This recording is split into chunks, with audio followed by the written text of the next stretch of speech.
In this episode of the Unsaid Podcast, we're talking about the quiet war happening in your brain every time you pick up your phone, and the one truth about distraction nobody's saying out loud. Ever sit down to work, and 40 minutes later, you've checked Instagram, replied to a meme, watched a TikTok, and somehow ended up Googling, "Why do cats hate cucumbers?" And the thing you sat down to do is still untouched. That was me. Every single day.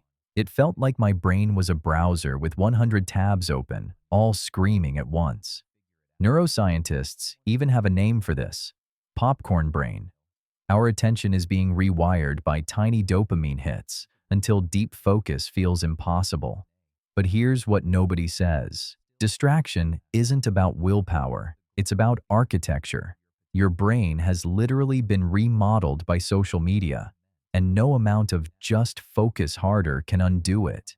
Here's the part that blew my mind. Social media isn't stealing your time. It's stealing your default brain state. Think about it.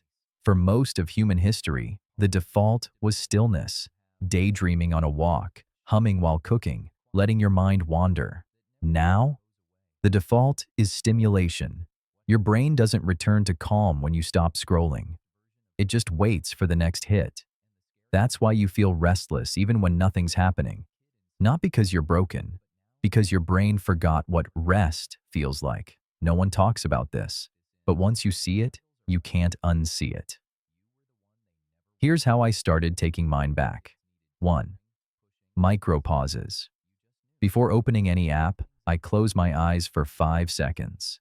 It retrains my nervous system to expect stillness first, not chaos.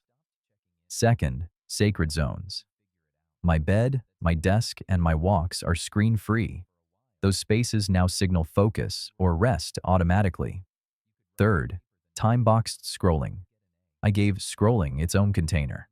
Instead of sneaking in 100 times a day, I chose 2 windows. And to my surprise, I didn't even miss the rest. When you shift your brain's default back to stillness, distraction stops being a war. Your thoughts get room to stretch again, and you finally feel present, not pulled. So let's start small. And if you're with me, prove it the old school way. Drop a comment saying, "Bagsy my brain back." If you know, you know, because this isn't just about focus. It's about reclaiming the parts of ourselves we lost along the way.